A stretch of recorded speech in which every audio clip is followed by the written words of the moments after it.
In a your sight, in a your sight, in a God's eye, me want live right.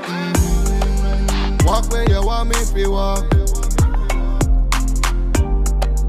Talk where you want me to talk.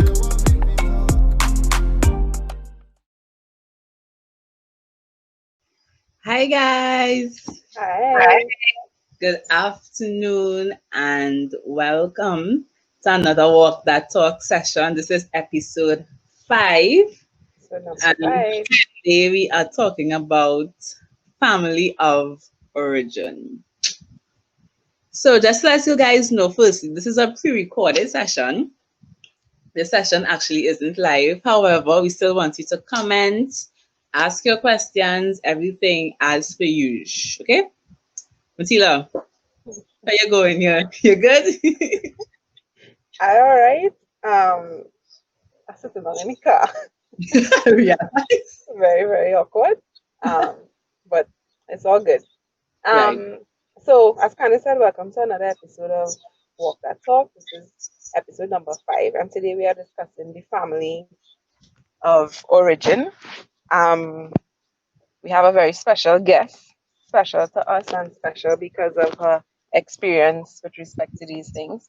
A lot of times we might wonder what the family of origin is, and that kind of thing. And that is what our guests will go through with us. But my first exposure, the first time I became confronted with the whole concept of the family of origin would have been in probably in one of my past relationships, where I would have realized that myself and this guy were very, very different.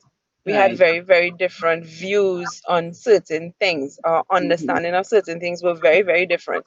And a lot of the times it would have been the cause of some conflict, quote unquote conflict, not like drama conflict, but Yeah. disagreements, a little argument here and there because one person thinks this is the way something should be done and that kind of thing. And as a Right. result of that, I remember hearing our guest one time on a session on the radio, Isaac Mhm. 98.1, and she was discussing the family of origin. And everything she said in that session made the most Complete sense to sense. me. Mm-hmm. And everything that I heard from her at that time kind of helped me to unravel certain situations and stuff we would have been dealing with at the same time. And since then, I've kind of born it in my mind in all my interactions, romantic, platonic, between my parents' self. Right. Understanding now my understanding level on the family of origin is like scratch surface, but Mm-hmm. I know from the very little that I know that if you understand the concept and if you understand the concept, it helps you to understand yourself and why Right. you do certain things that you do, why you behave a certain way. And for me, more importantly, it helps you to run a little self-assessment to recognize that, Right. things that I may be accustomed to doing and stuff like that may not be the best way, may not be the only way, so and it goes along with helping you to understand why other people behave the way they do as well. So Right. that's my very basic understanding of the family of origin. And I know that when the guest comes on, I'm going to be leaving better for it. What about you? What was your first introduction to the concept, if at all? I think I touched a little bit on it in doing my degree in psychology. I Okay. think so. I don't want to Yeah. put my foot down, but it Yeah. sounds familiar. And Yeah. then also to Auntie Petreece, I was in a little jam and I called her about something. And she said, Candace, did you ever do or went through family of origin? And I was just like, no. She was like, no, that is crucial. That is something fundamental. Okay. Especially when it comes to relationships, as we would have hinted in our talk about the 2 upcoming episodes. We have spoken, both of us, about family of Yeah. origin. And you hinted that family of origin is something that is needed, especially when it is you're getting ready or when you're in a relationship. And I Yeah. think I know for sure Auntie Petreece, she said, do not call her Auntie Petreece. That's our guest, by the way, today, guys. But Petreece, you just can't help yourself. yeah, she said, don't call Auntie Petreece, but I have to call Auntie Petreece. I grew up calling Auntie Petreece. I just cannot say Petreece like that, okay? So we're gonna bring her in now, guys. Auntie Petreece, she'll say a little bit about herself when she jumps on. Right. Was that you rolling her in? I'm laughing because I was here backstage waiting and hearing you all. Thanks, Candace. Thanks, Auntie Candace. No problem, man. Mateela, you actually did much more than just touching the surface. Okay. You're much deeper than you realize. And I'm really glad that you all are choosing to do a topic like this, family of origin. And of course, I'll explain what it is, and I'll explain too the impact of family of origin and some of what is considered family of origin work. Okay. Right? But so I'll ask you all a question. Can you all explain wet fish?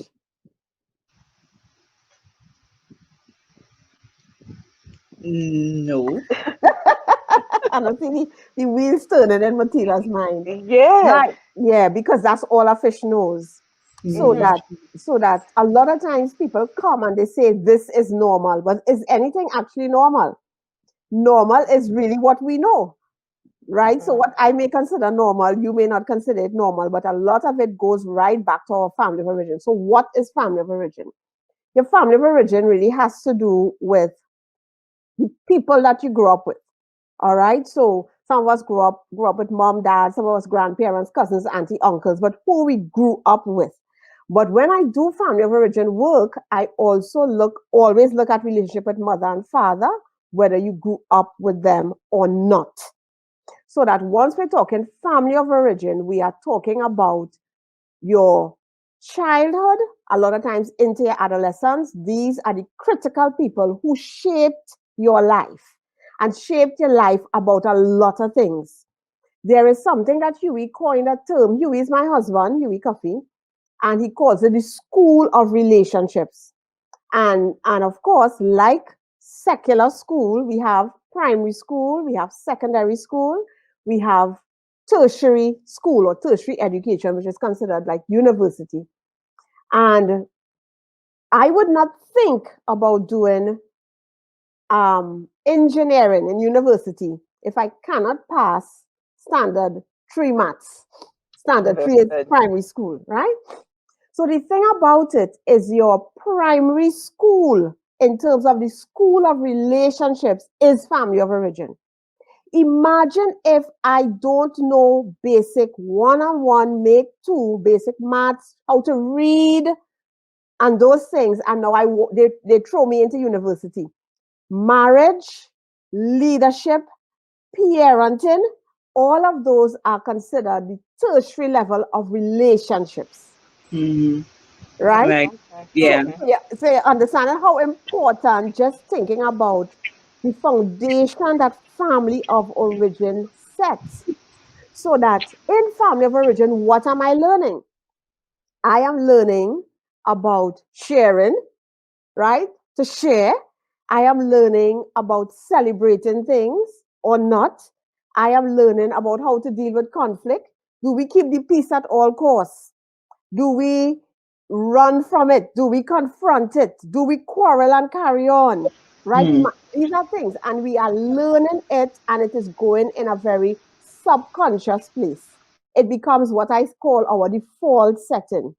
I am learning about empathy. You know, when your mother says something like, but Mateela, how you think your brother would feel if you do him that? Or how you will feel if somebody did that to you? What your mother is actually teaching you is empathy. Putting yourself in another person's shoes. Right? What are you learning about intimate relationships? Right? So we have intimate relationships as brothers and sisters, but you also see an intimate relationship with whoever the adults are in the home. So whether it's your grandparents or your parents, or you're living with an auntie and uncle, or whoever you're living with, you're learning about those dynamics. You're learning about husband, wife, what that is supposed to look like. And a lot of this is going in in a sense, unfiltered, Mm. right? So that if Right. I don't, and I'm also learning about myself, who am I? Am I important? Am I valuable? Am I intelligent? Right? Am I beautiful? Am I Right. handsome? Am I worth anything? Am I good enough? All of this. So, not only am I learning about relationships, I am also learning about myself. Who am I? What Right. am I worth? I'm learning about those things, right? I am also learning about how to interact with the other, which will be then people outside of my family. You know, Yeah. only don't tell our business. People must not know our business, right? Don't trust people. You know, you hear things like that. So you're starting to learn about those things in your family of origin. So imagine now I am going into relationships with others. And this is not just intimate relationships like boyfriend, girlfriend, those things, but just relationships with people. And I feel not good enough because I have been told something had to be wrong with you to be getting on like that. You can't be Right. my child, right? So, and I'm Right. told in times when I am in pain, you Mm. know, how do I now feel good about relating to others? As far as I'm concerned, now everybody's better than me. So, of course, I start to do things, either become a people pleaser, or I become a clown, or I start to use things and money or whatever it is to make me feel better or to make me fit in. So, of course, that starts Right. to impact my relationship, right? Mm-hmm. So that when we're talking about family of origin, a lot of who we are when we end up ropes in adulthood has a lot to do with where we came from. So our past is very much our present. If we don't are not aware and we do not treat with it very much. And I want to give you all two examples from my own life. Okay. When I just got married, so we came to where we were renting to live, and my husband he went down in the bedroom in the back and he left me outside in the living room, sitting down with all the windows open, everything open. And I am like, but he going inside and leave everything open. What kind of man I married? He can't keep me safe. Oh What gosh. madness is this? So of course I have to let him know. So I Right. walked down the corridor, down into the bedroom, almost in tears because of course it's a real big deal. I marry you and you can't keep me safe. And I go and I sit next to him and I say, but Stevie, how you could come down outside, you go inside in the bedroom and just leave the whole place open up. And he like watching me like, what? I married here, boy. What is this? So then I started with my story because Right. I can't figure out why is this causing so much emotion to me? Like, why is this so important? But interestingly, growing up, I never closed up the house. None of us did. My father closed up, always closed up the house Right. all the time. Make sure everything, and my father will come and peep his head into everybody's room and make sure all his children in the bedroom and Right. thing, and then he will go to his room. So I Mm-hmm. never close a window, a door, and nothing in my life. Understood. But here the thing. So then he said to me, "But Petreece, in my home, whoever was last in the room closed it up." You see what was going on there? Yeah. Yep. So what now? So when he said that, I was like, okay, but then in truth, I have two hands. I could have closed the windows. I didn't think of Yeah. that. This has nothing to do with him being a man or not being a man. You know, it has nothing to do with that. Mm-hmm. And when he realized, however, what it meant to me, that it meant safety and taking Right. care of me, he started closing up. But then when I realized that it ain't that deep, as my daughter would say, it's not all that, Right. I realized, Petrus, you could close up too. So now Mm-hmm. actually both of us close up. I close up, Right. he close up, we close up, right? But you could imagine if he said, girl, you're talking real shippiness. How you mean you can't close the windows? No, I'm not closing it. You close it because Yeah. nothing wrong with you could see what happening there. Yeah, that's a And drama. right, because I'm not aware, because for me, why is this causing so much pain or upheaval, emotional upheaval in me? It must be something deeper than what it is. So of course I need to look and try and figure out where is this coming from. Right. And then another one, I remember us driving, we were going home, whatever time. And Joel is my daughter, go to hear the whole family now. Joel is my daughter, and she started to cry for something. And my husband said something very strange. He said, "Stop crying. Why are you crying? Mm. Crying does crying does nothing, or crying fixes nothing." I was very shocked by that Mm. statement. So I asked him, "Stop the car. I'll go in the backseat with her." So he stopped the car. I went in the backseat with her, sat down with her, whatever, whatever. And, we went home. So, of course, I know, yeah, we need to talk. So then I went to him, like, "Honey, why did you say that? Why did you say crying does not fix anything?" I think that was his statement. He said, "Petreece, to be honest, girl, I used to cry on my grandmother's lap, asking why my mother left me. Mm. And it never brought her back." Mm. And I think he was going through a time of just working through some more of that pain. Mm. Yeah. And in what happened there, it probably brought that back. And he Right. said that, of course, he realized what he did. I mean, he apologized to her and whatever.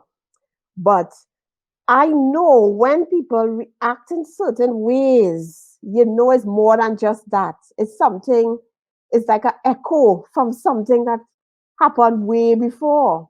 Mateela, you Yeah. want to say something? No, I just soaking everything in, but that really kind of stick like a Mm-hmm. feeling a little something on the inside because I mean,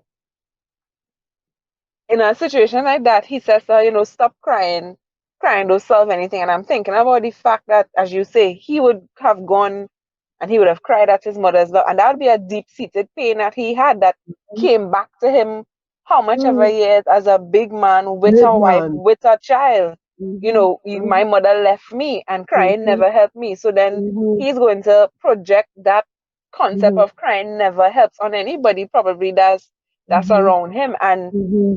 the person on the receiving end, if Joel Mm-hmm. was an adult or you could take that, I mean, Mm-hmm. as an offensive statement, as a Yeah, hurtful statement, and that could make a whole yeah, mountain out of yeah. a small boy's pain. Exactly. But the Even interesting thing, sorry, go on, Mateela, no, no, sorry. no, that's it, fine.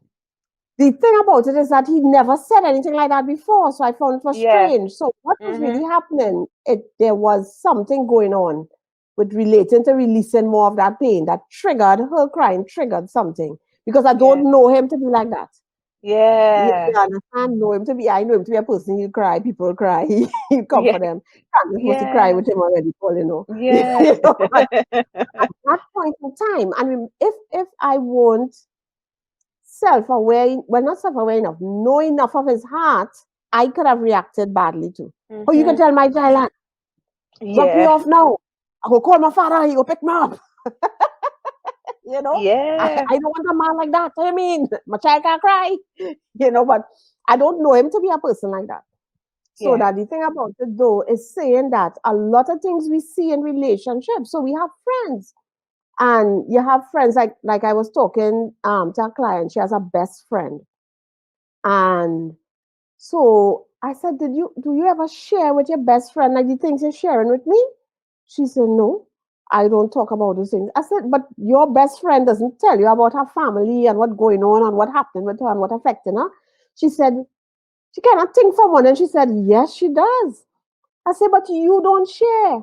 I said, "Okay, tell me about family." And in family, they don't share anything intimate at all.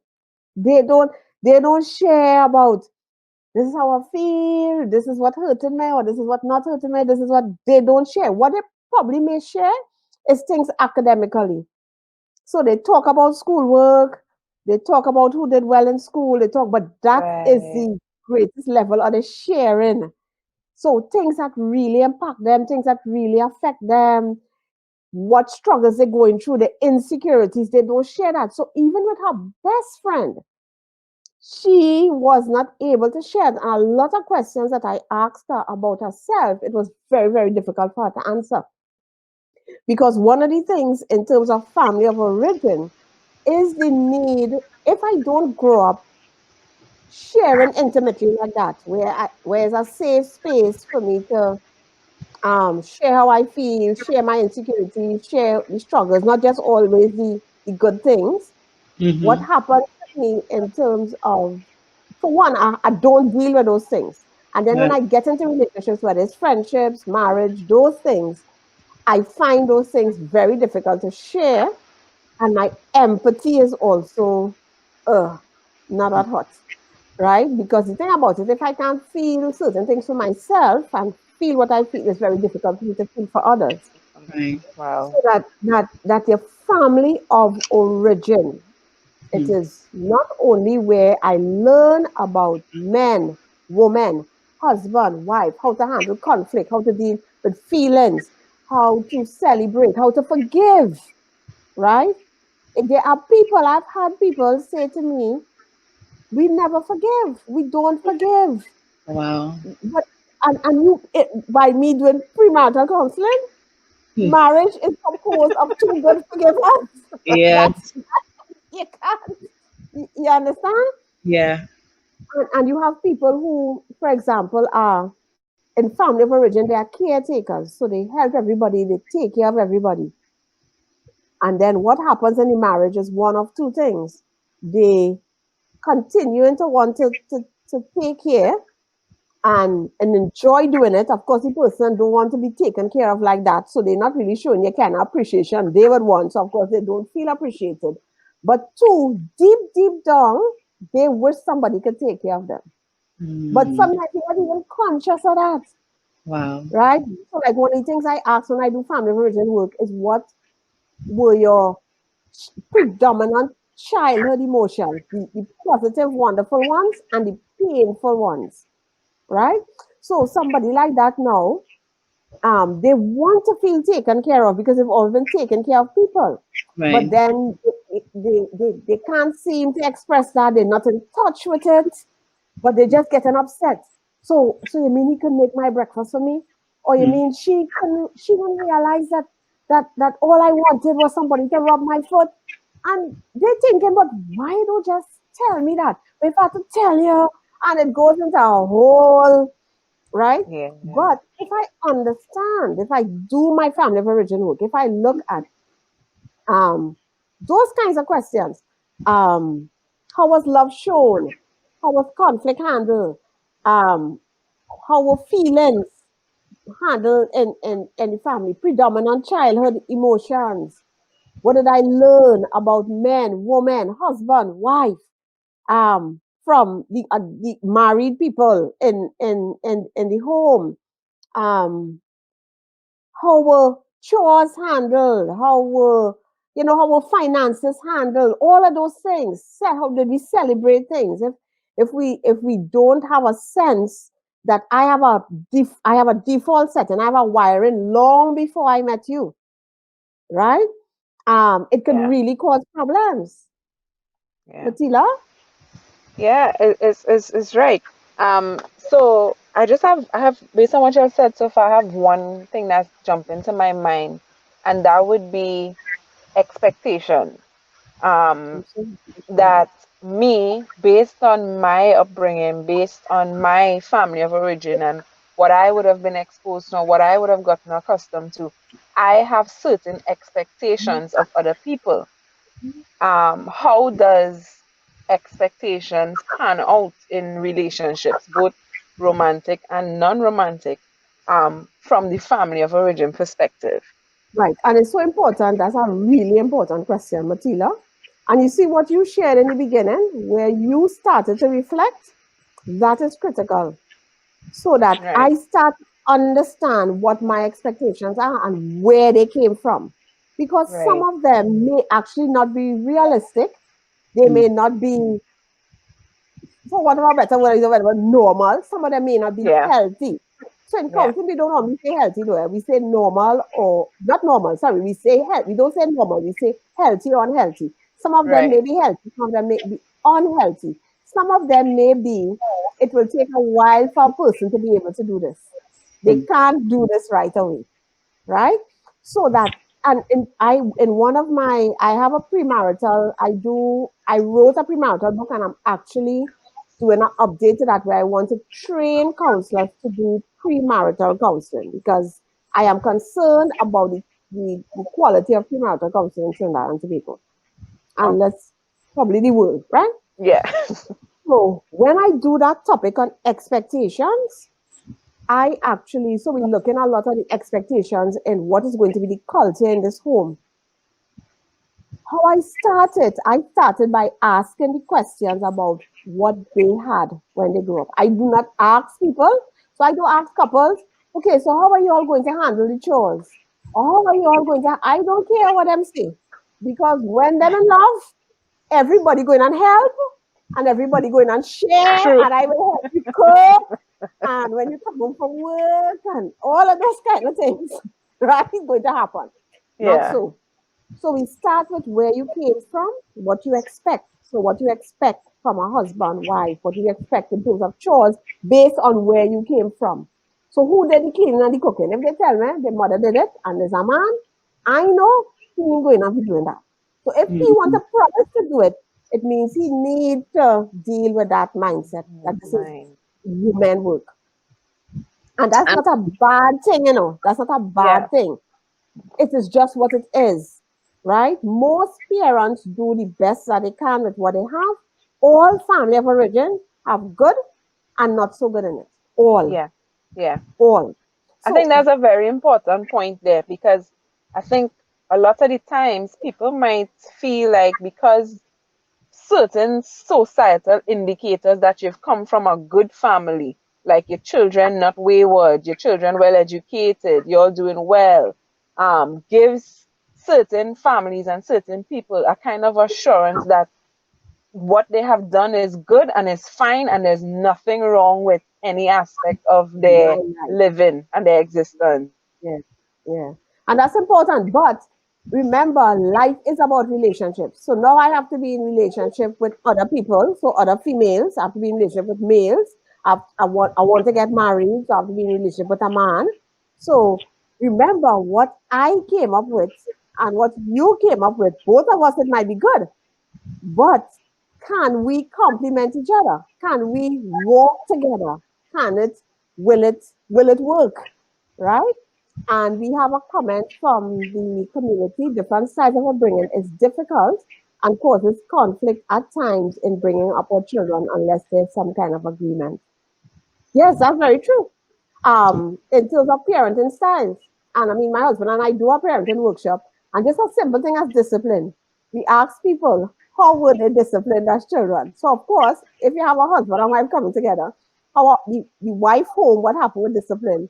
The husband home, what happened with discipline? A lot of times it's totally different. So just trying to come to terms with, and all of us, we know it. All of us were children, and we know what mommy thought about how discipline should be, and what daddy thought about how discipline should be. Very we true. hear that in my time, this is what my parents said, and in my time, this is what. So that your upbringing could cause, yes, even in terms of parenting styles and how we discipline, how we communicate could cause issues and conflicts. Going back. Would you say would you say that sometimes an individual's truth or an individual's reality may not necessarily be true? Meaning that what I think is right and what I think is the way things are supposed to be done healthy, it isn't reality, it isn't realistic. Yeah. So do you so if I'm not in a relationship, I'm not confronted by this family of origin topic, I'm in a counseling session. How does a regular person go about realizing that Candace-Joy, the way you operating isn't the way it's supposed to be? How does somebody get that rude awakening call Right. That's a really excellent question. You get that by being willing to hear what others have to say about you, first of all, right? One of the good things about healthy relationships is that they help me to see myself. They give me a mirror of who I am, Okay. right? So in my relationship with you, I may not be a good listener at all. So I always interrupting you. But in my home, I am the little princess that everybody bows to and everybody thinks so cute. So when I do in my performance, nobody interrupts, nobody does anything. So I get accustomed when I talking, when I whatever, when you talking and all I interrupting you. But you confront me and you say, Petreece, I know you have a lot to say. And I would appreciate the same respect I give you when you are sharing and I don't speak, I let you finish your statement. Could you, right? So I start to realize, so if I know that, I know you really care about me, so I realize, wait, no, but yeah, problem. Where are I really coming from though? Why does it get on so? Right. you know? Or Right. whatever it is. And so that we have to understand the importance of healthy relationships. Healthy Right. relationships help us to see ourselves. Candace, you are too boastful. Mateela, you're really hard on yourself. You say a lot of disparaging things about yourself. Where is that coming from? But then when Mateela sit down, she think about it. Her grandmother never liked her. Her grandmother loved all the other grandchildren and didn't like her. Family of origin, you know. So that very important. Your relationships can help you there to start that journey. But I Okay. think what you all are doing is very important because I think everybody needs to do family of origin work, Yeah. right? And at the end of the day, sometimes even if it's one session of just talking with somebody about their life or just going online and just doing some work because you have stuff on family of origin online, Okay. right? To just get a sense of where they may be a little off. However, even even if you don't do that, relationships help us. Relationships just help us to be better people if we're willing to take criticism, healthy Yeah. criticism. Because some people will sometimes So, say, that's my personality. I just say what I have to say. That's just how I am. yeah, And they wouldn't yeah, I realize, no, that's yeah, just the way sometimes. yeah. Our relationship with God is also important too, because the Holy Yeah. Spirit a lot of times will convict us when we off. That was off. Something was wrong with that. That is not Right. right. You understand? We're not forgiven. But then when we look back, we think about, in terms of where we came from too. We may not have been the most forgiving family. We bad talk and gossip as a normal thing, those kinds of things. Something else I was going to say. Anyway, I'm seeing a comment here. People are not willing to face the reality of themselves. Self-examination is the hardest, but would solve a lot. And that's very true, right? Facing yourself is so important because the only person you have to live with for the rest of your life is yourself, right? And in order to have healthy relationships, I have to face me.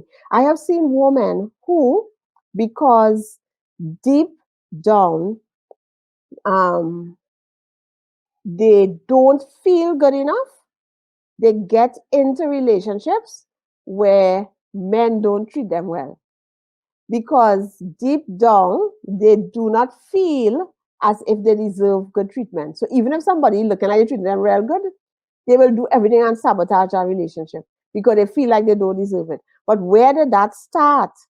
It started a lot of times in family of origin.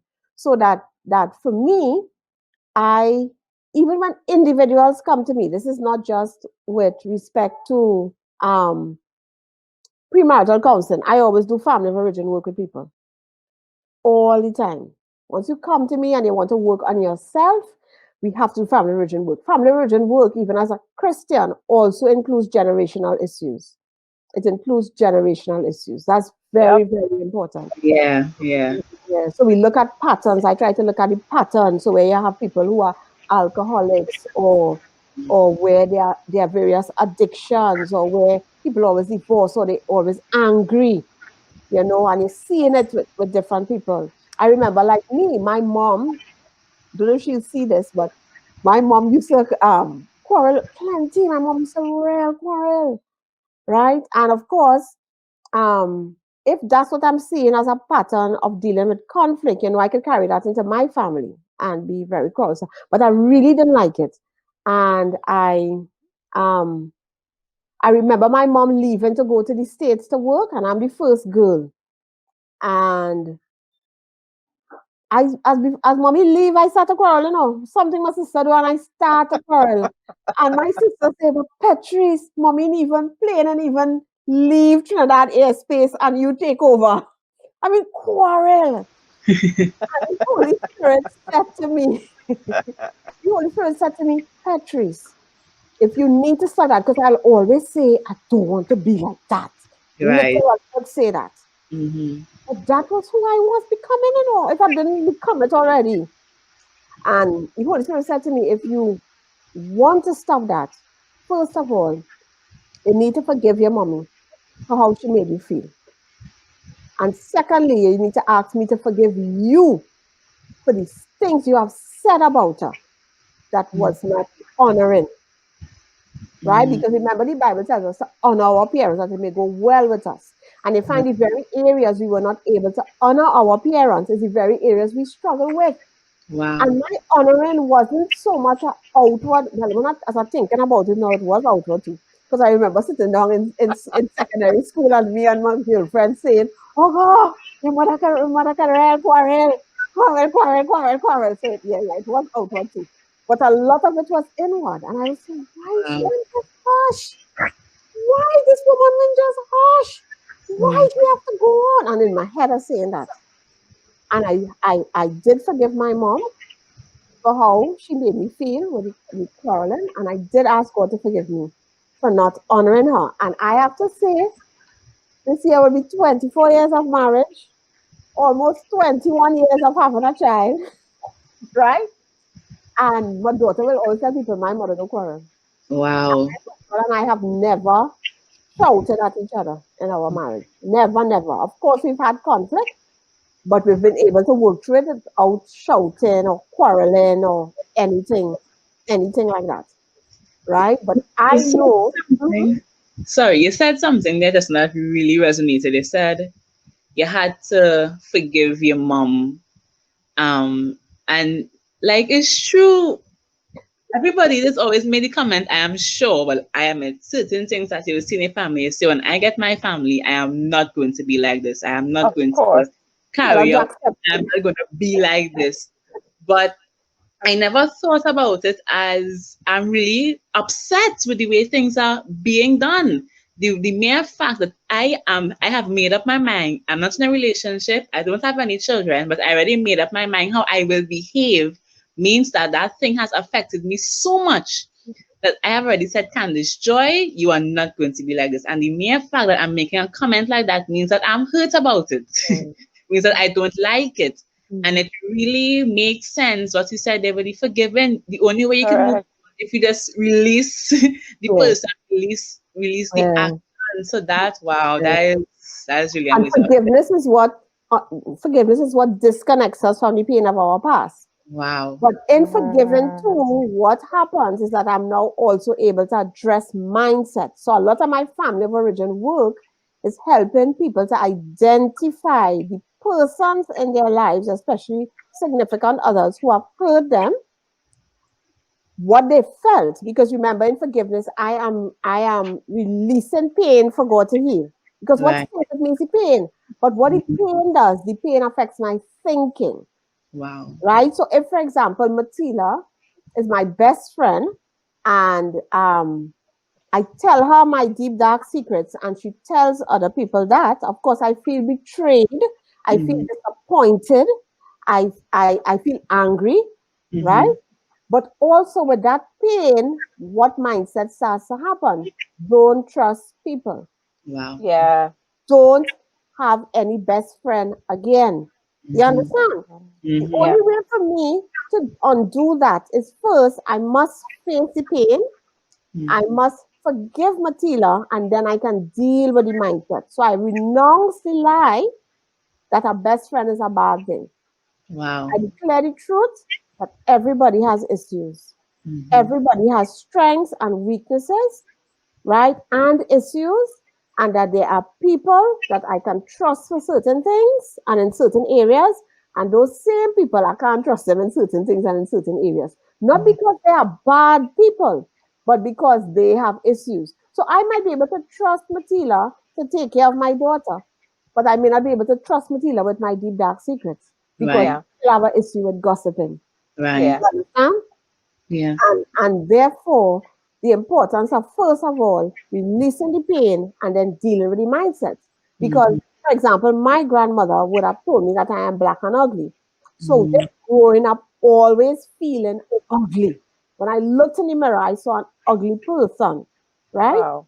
And of course, that stayed with me. It stayed, Mhm. it stayed, it stayed to the point where I mean, I remember even being married and you were telling me how beautiful I am, but that just going in one ear and coming Mhm. out of to tell me a million times. And, but nobody can do that. Mhm. So that's work I had to do. So I Mhm. have to, as the Holy Spirit told me, I had to forgive my grandmother. And that took a while because she was very abusive. So I had to Mhm. forgive my grandmother. But then I had to look at the lies that I believed, that I wasn't good enough, that I was ugly. Oh, black, but nothing wrong with being black. Well, right? Yes. Mhm. So and I had to look in that mirror and declare the truth. I am beautiful, right? Mhm. Now, Yeah. of course, doing it, I didn't feel beautiful, and it felt very stupid doing it in the beginning because I had believed that lie for so long. Right. It So became then, your truth. yeah, yeah, Mhm. right. And but I am very I don't use that word about your truth. I'm about truth because Okay. truth does not change. Change. Mm. Right. And therefore it can't be my truth, Right. right? It's my Right. reality, it's my story, but my Right. truth, But the truth is the truth. the truth is It's right. wow. Yeah. Right. So I don't have no my truth. So Right. my reality was that I thought I was ugly. That Right. is not the truth. The truth is Uh, that I was always beautiful and I am beautiful. That's the truth. Right. Truth does Right. not change. Right. So I looked in the mirror, renounced the lie that I'm ugly, and I continued to declare the truth. It felt very stupid for the first few weeks doing it. I felt like I was lying to myself. But Mm. after a while, that truth made me free. That truth set me free. So now when I look in the mirror, I see a very beautiful person. And if only don't think I'm nice, they're all the business. I know But I'm you're not. nice. But you're Right? nice. Right? But there was a time, you understand what I'm saying? Yeah. Yeah, understood. So that came from because my grandmother lived with us. I thank God that I was able to forgive her. I mean, I don't carry those things around anymore, anything like that. But those things really impacted me. It impacted me with my relationships. I always felt insecure. There were many things other people would do. I wish I could do it too, but I never felt good enough. And it really, really impacted me. Big Mhm. time impacted me. Right? So family of origin work has a lot to do with identifying mindsets, identifying pain, forgiving, and looking at the type of life I want to have and what do I need to believe to have that type of life, right? Truth, truth that sets you free in order to have the life that God called us to have. Yeah? Yeah. I am. I'm just thinking here. Two things. First thing, Candice would have asked you about how does somebody recognize or realize that they have a family of origin issue, right? And you would have said, well, apart from the Holy Spirit and God revealing things to you, you would have said that um, a lot of the times you Yes. have to pay attention to what people would say to you.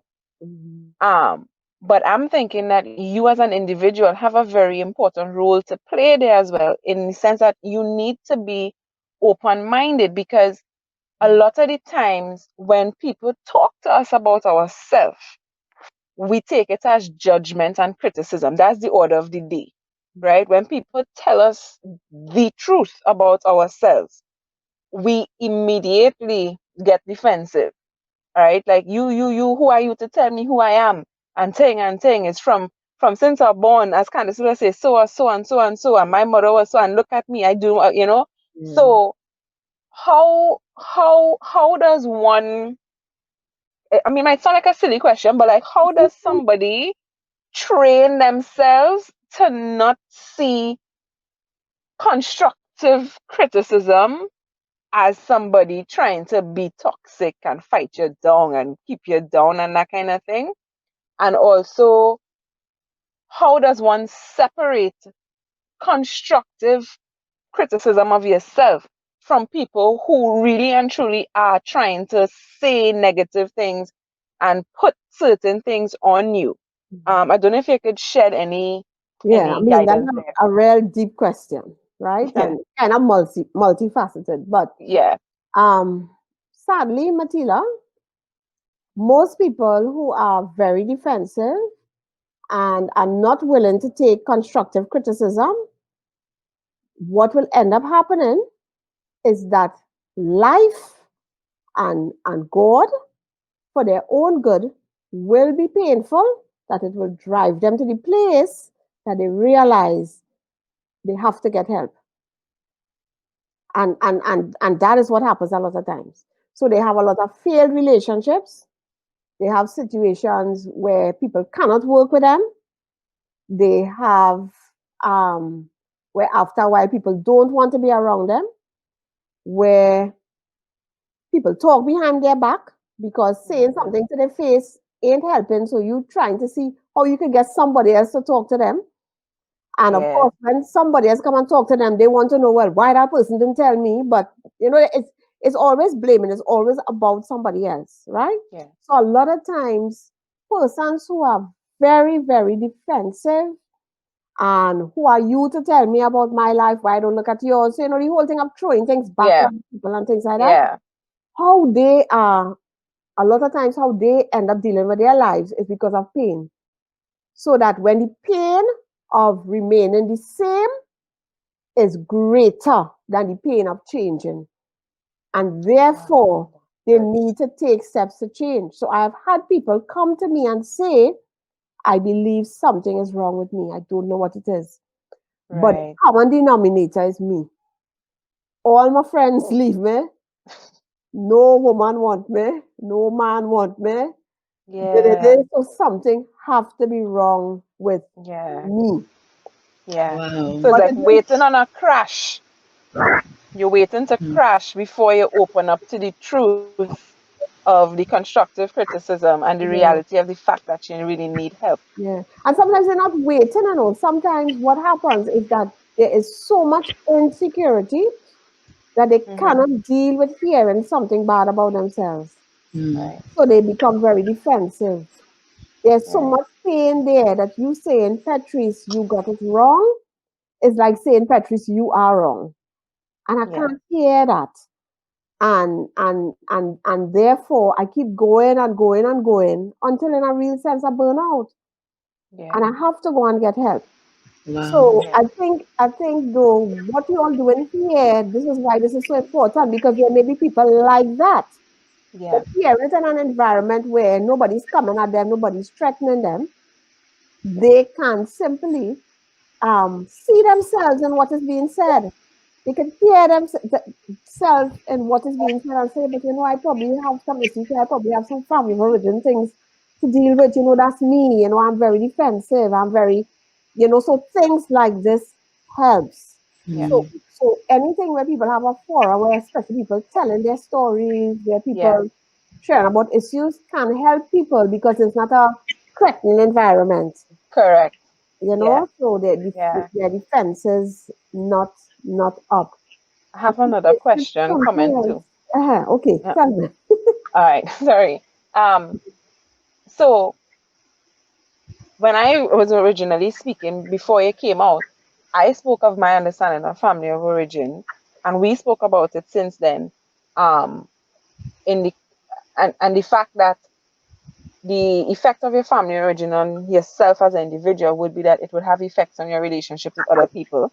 And it has also come out that it will have effects on you individually within within your mental space and that kind of thing, and your emotional space and that kind of thing.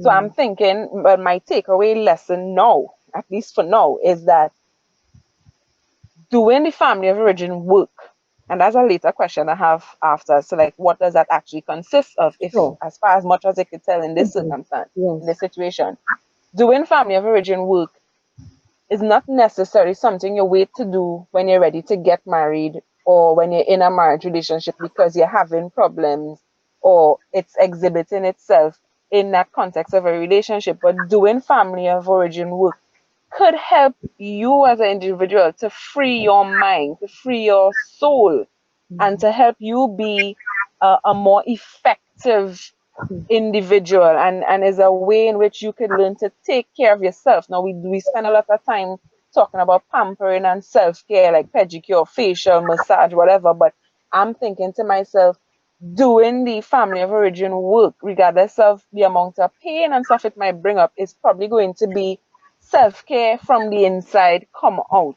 And I'm seeing it. Is that a good understanding of what it is? Like, it's good to do this work. I mean, that's what we've been discussing. Do these assessments before, and you would actually see changes within yourself, because you won't have to wait on people to identify little traits and issues that you may have, but you might be able to say, well, come on, Mateela, like, why are you doing this? You know, where has this come from? Where did you learn this from? I might help you to identify certain issues. So it's a kind of question, comment that I'm really seeing the importance of doing this work even long before you're in a marriage relationship or in is a good for a consciousness of self. Yeah. And so, I mean, everything you said, really important, really critical. And some of that work, Mateela, is sometimes just starting with who are the persons who had a negative impact on my life in terms of family origin. How did they make me feel? How have those things impacted how I see myself, how I see people, how I see God, how I see life? And really just writing it down, right? Yeah. Sometimes looking at how was conflict handled in my family, and looking at, so how do I handle conflict now? And you start to realize, well, wait, I handle conflict the same way. I avoid things. And in me Yeah. avoiding things, all these things happen, right? How were emotions or feelings dealt with? And I realized I bury my emotions too. I have all kind of stomach problems and high blood pressure and all kind of things. Yes. You Yes. understand? So the whole thing about it is there are questions that we can ask ourselves and reflect with respect to family of origin. What did I learn about men, woman, husband, wife, intimate relationships from my parents? Yeah. You understand? And writing. Some of us don't like to write, but sometimes it's an important thing to do. Or if I don't like to write, I have a good friend, and I can have the questions, and I can say, you sit down right now, you don't talk to you. And I talk it through. And even the person Yeah. might ask me a little question, and because, but just remember you said so and so. Oh yeah, that's true. I remember that. But it is important to do that work. And I think it's important in friendships for people to ask from time to time, what do you really think about me? What do you feel I need to work on?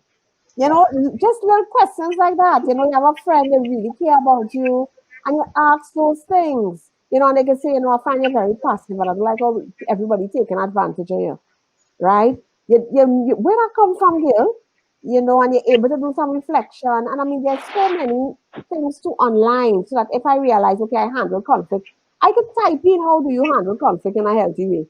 And I could actually start learning to handle conflict, because I may have come from a family where conflict was not handled in a healthy way, and that's the pattern I learned. I come from a family where we procrastinate, and I learned to do it too. You understand? I come from a family where um debt was nothing, so we take everything out and hire purchase. It didn't matter. We owing half the neighborhood and the shop, and it didn't matter. So when I get money, I just spend it. So all these things we learn from family origin, right? That's something you said there, Auntie Petreece. I remember. Normally, this is how I am. If somebody shouts at me, I freeze up. I wouldn't hear what you say. I just And I remember time I told my parents, I can't remember what happened, but I said, do not shout at me. I don't like it when people shout at me. I can't. I can literally used to freeze. I can't. Up to this day, if somebody shouts at me, I have to say, please don't shout at me. Bring it tone down. And some like I made the comment and like probably like a year. I'm not too sure how long, but not immediately after, like some time after, I remember Daddy came to me and he was like, Candace, I think I know why. I have this pen in my hand. I think I know why you freeze and people shout at you. And he said he thinks probably when I was a child, he used to shout at me. And of course, it wasn't anything he was doing intentionally or to harm. That's his way of communicate. And he said, I think that is why you are the way you are now. Wow. It's really good to ask a question sometimes. That was my overall comment, because sometimes you behave a particular way and certain things bother you. And it is a family of origin problem, but you don't know. And sometimes it's good to ask a question, to ask your parents. There are many things that I will ask my parents. So how did you go about doing this when it was your age, or, and you realize, wait, this is just the only way they know how. And as a result, it may or may not become the only way I know how. So coming out of what you said there, I think it's also really good to ask a question to find out, because if I never made that comment or said something, I would have never known that Daddy would have had that little experience, and it would have taken a lot for him to come and say, Candace-Joy, I think I know why. Talk about it, yeah. So, and I had another question. I was going to ask too. So is it that relationships, compatibility, I think that's what I want to say.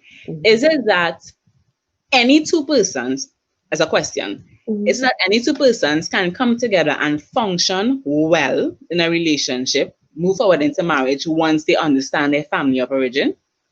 All right. No. Okay. No.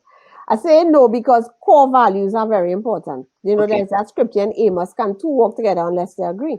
Okay. So what are my core values? So if core values, my top three core values are loving God, a healthy relationship with God, family life being important, and helping others, right?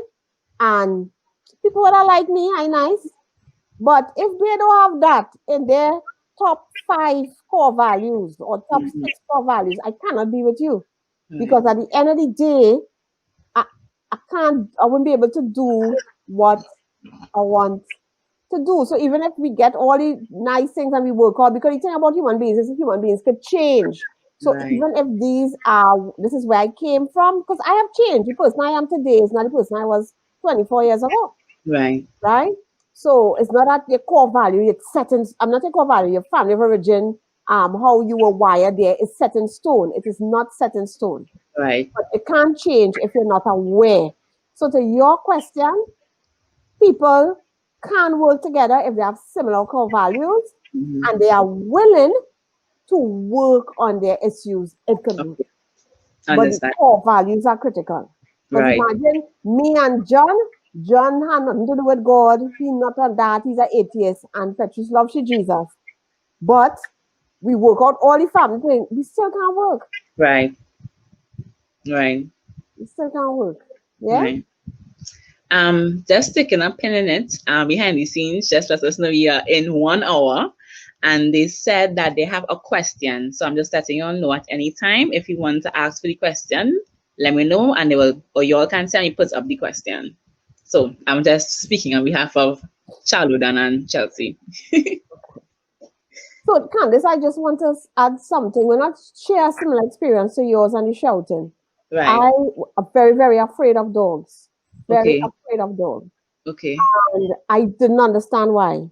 Right. I started being, I always was afraid of dogs, but it became an issue when I had Joel. And I realized that I was passing on that fear of dogs to her. Right. So I wanted to understand why. And when I started, all my memories was me running from dogs. Like when I was younger, right? Right. Being afraid of them. Right. So it didn't make any sense. So then I tried to remember And my earliest memory of a dog was a cute little Alsatian puppy that we had. That was our first dog, and me Right. being afraid of it. That is Right. not normal. I was 4 years old, and it's Right. not normal for a 4-year-old child to be afraid of a puppy. Right. I said, Correct. Petreece, something happened before this. So I Right. went to my mother and father, and I said, did we have a dog before? The name of that dog was Christy. Hope nobody there named Christy. No disrespect, no disrespect meant, right? And mommy said we had a dog before that. That my father was a policeman, got this dog from the canine unit, and that dog used to rush all of us. And daddy was the only Oh, one who could control it. And when he realized that, he took it back. right. So that was my first experience with a dog. Right. And that is what caused my fear of dogs. And once I realized that, I started to start to think differently. So I'm not as frightening as I was before, but it was too strange. Like, why am Right. I so afraid of dogs? Mhm. So a lot of times it's about asking the questions. We see Question. certain things, we might not understand why would you like this. Sometimes ask a question. Yeah. Yeah. Wow, it's so much to just Yeah, so boy, I doing some deep soul searching something now. wow. But I think a very important takeaway is most parents do the best that they can based on Yeah. what they know. Yeah. All families have strengths and weaknesses. All families have good points and bad points. And that's just the reality. Because Mhm. nobody is perfect and it's not about being perfect, right? Mhm. It's not about that. But even if I came from a family that was fairly healthy, to be in relationships, I have to be flexible, Mhm. adaptable. I have to be those things, right? So that those are also critical things that we need to learn in terms of family of origin, that whole primary level of relationships, because Right. we can meet many people who are not like us. Yeah. But in family of origin, the good thing is that nobody in that house is the same anyway. So we Yeah. learn acceptance. We learn about differences. We learn about different personalities. But remember, some families, everybody have to be the same. So you can imagine trying to get along with somebody who's not like you, right? So, it is really an important topic. Actually, I deal with family of origin. As I say, many people who come to me with marital issues, it goes right back to the family of origin. And when they think back, so like you have somebody who real organized, marry somebody who's a hoarder, and keep things clean. Problems. Problems. And they're thinking, but then I say, you ever want to visit the person where they, oh yeah, that's true. Thinking. I say, so they're not seeing it the way you seeing it. It's not because they're being bad or they're being mean, right? They're not seeing it the way you see it. I've seen a wonderful question here. Can one become obsessed with always analyzing their family origin? If yes, is it healthy? I'm not sure. Become obsessed.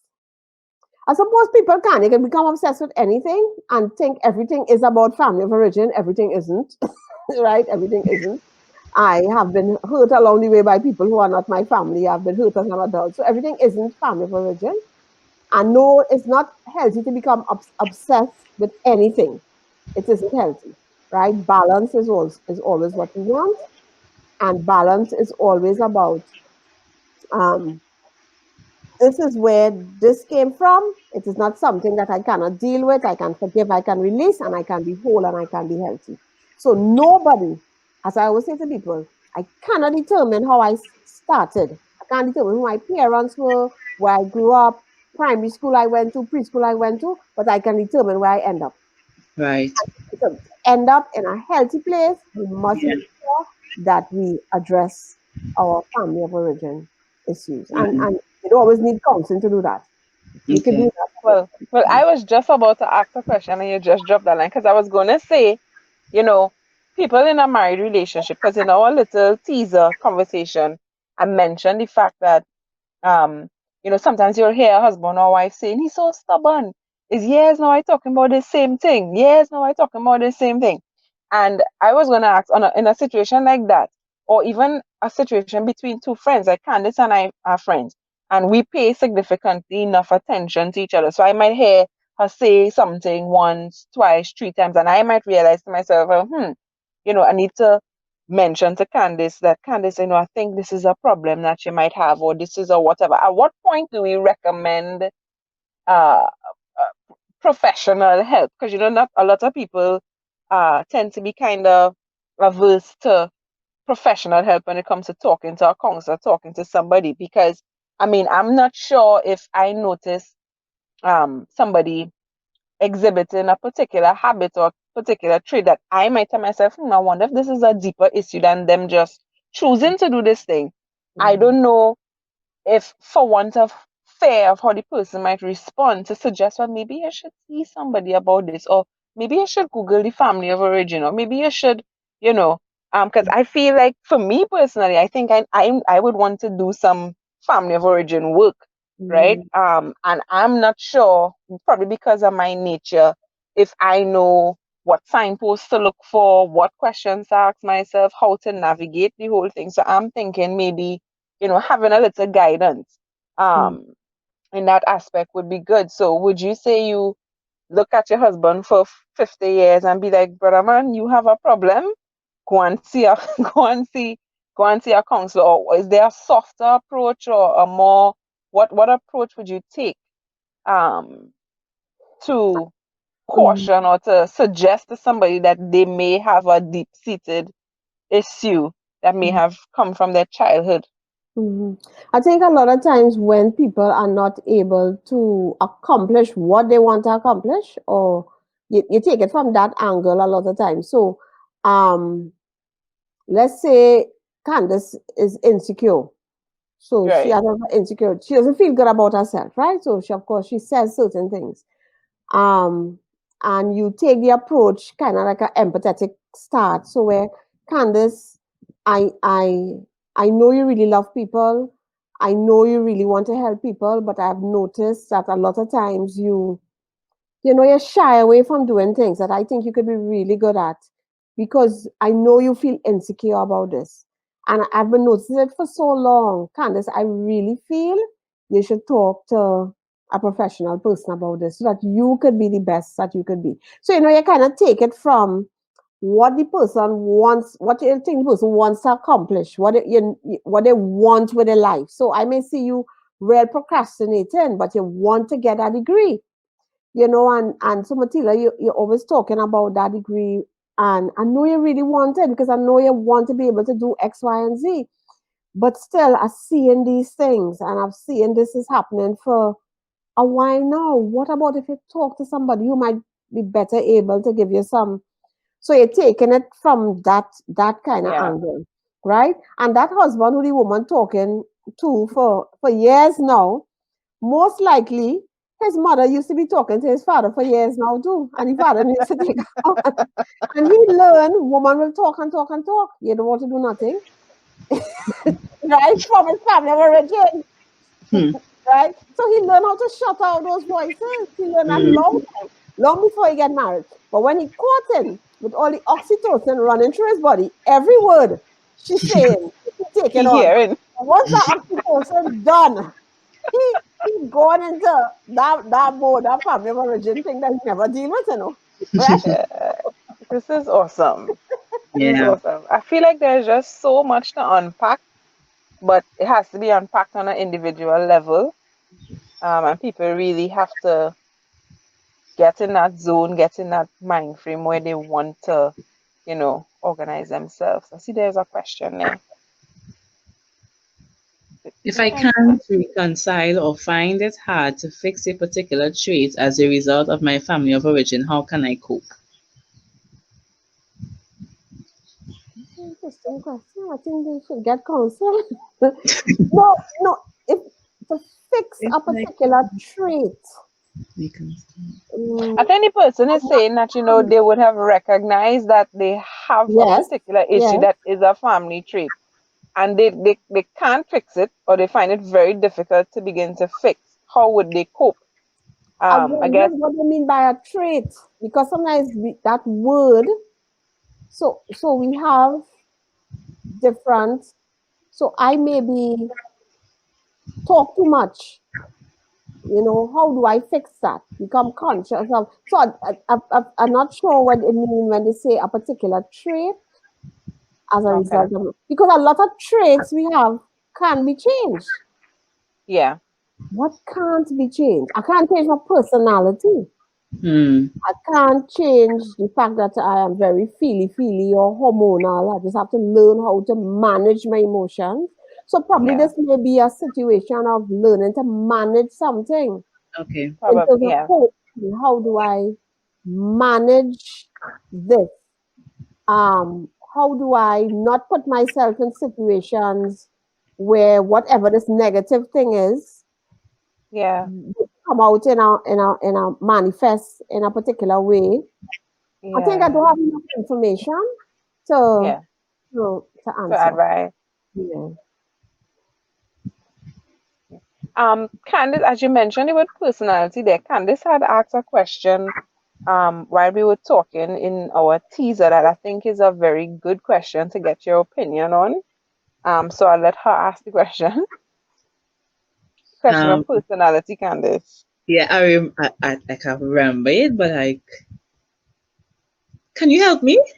She was so we were discussing family of origins or whatever, and we were trying to determine what is the source of our personality? Where does our personality come from? Is our Right. personality really ours, or is our personality what we would have experienced from the family of origin coming Right. up? Yes, that's Right. So your exactly it. personality is yours. Your personality is yours. That's how God wired you. So Okay. how God wired you. So if you look at certain personal, if you just like a base, let's do a basic thing like introvert, extrovert, ambivert. So something very basic like that. Mhm. That doesn't have anything to do with your family of origin. That's how you wired. So whether people energize you or people drain you, or to recharge you go around people, or to recharge you go by yourself, that has nothing to do with your family of origin.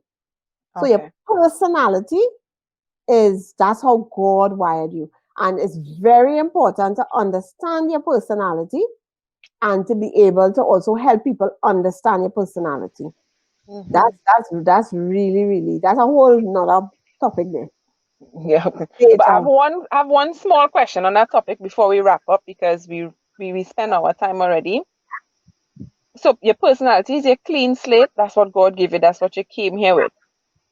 Can your does your interaction with people and your experiences, do those things change your personality? Can they change your personality, or would they simply probably cause you to suppress or release your personality, or is there no relation between them at all?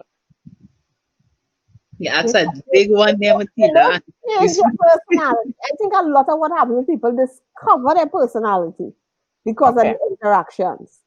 Okay. That you have a friend who talk, and you realize, oh my God, this person just tires me. Oh, this is just ridiculous.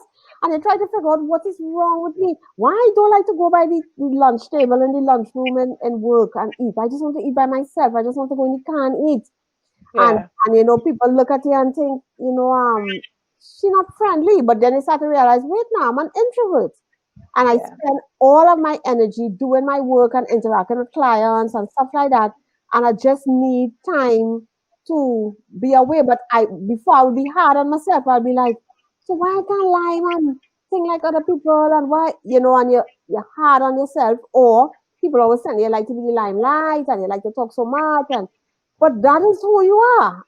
So Yeah. I think what Mateela was kind of getting at to Auntie Petreece is like, if for example, like you're an emotional person, you cry a lot, you like feely. that's not your personality. Okay. What's that? What What is is that that? then? That Demeanor?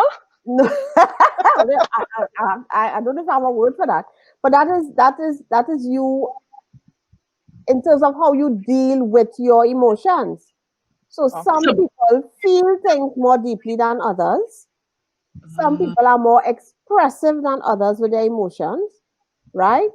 And some people just never learn to be expressive about their emotions. So it's And then more, not the personality. no, that's nothing to do with their personality. Ah. No. Very, So like very we have interested. creative people who are very creative. So dancers, singers, artists, interior designers, hairdressers, da, da, da. They are feely people. They feel Right. a lot, generally, right? They Mhm. feel things a lot. And if they would have they learn to express their feelings in a healthy way, they learn to manage their emotions, and you have hormones. So you have people who have different conditions. So things like endometriosis, different things, could people be very hormonal, and hormones affect your emotions, and you have to learn how to So, manage so I those think, so I things. think we marrying emotions and expression and calling it personality when your personality really is something different. Yeah, this is like, But mind blown, yeah. Because I yeah, really take her point though. Like it really kind of removed the rainy clouds for me when you just said that it's not that your experiences and stuff shape your personality, but they help you to recognize what your personality is. Mhm, And I think for mhm, me, that's like a real eureka moment there. mhm. And when Yeah. you start to understand, like, why am I like, yeah, so yeah, a lot of experiences help you to understand what your personality really is. But how you deal with emotions is a different thing. Some people are more emotional than others. Some people more in touch with the emotions than others. Some people more emotionally expressive. It has a lot to do sometimes even with people think like they love languages, like people who words of affirmation is their love language. You find they tend to be more expressive with respect to emotions and stuff like that. Yeah. People if closest and touch their love language, they tend to be the huggy, touchy people. But Yeah. it's different. It's not the same as personality. okay. Understood. Wow. I did not know that until moments ago. Yeah. My learning curve was like this afternoon. I have no other questions or And so, comments. Petreece, do you have any last comments as we wrap up to leave any last few, Mm, any last words you want yeah, to leave us with, or you think you said it all? right. I want to leave with something I said earlier, which is two things. One, most of us, the people who brought us up, loved us the best way they could have with what they knew. You understand? All Yeah. families have strengths and weaknesses, good things and bad things. Because Right. when Adam and Eve sinned, something happened, Yeah. Yeah. right? But also, while I cannot determine who I grew up with, Mm-hmm. where I started off, I can determine where I end up. Yeah. And that is work for me to do. Mm. And a big part of that work is family of origin work, right? A big part of that work is that whole, and Mateela said it, that whole self awareness and being willing to reflect on my life and reflect, why do I think the way I think? Why do things make me feel like this, good or bad? Some of it could be linked to family of origin, but also, even as you all ask that question, some of it could be linked to our personalities too. That Right. plays a big part in how things impact us. Yeah. Yeah. Yeah. Okay. Thank you very much. Very, very, very much. The learning was a lot. Thanks for unpacking a lot. Yeah. I think I understand a lot more and I now feel a little bit, not a little bit, a lot more equipped to move forward in dealing with things I would have noticed about myself already. And I'm sure the information will help me to uncover more things about myself as well.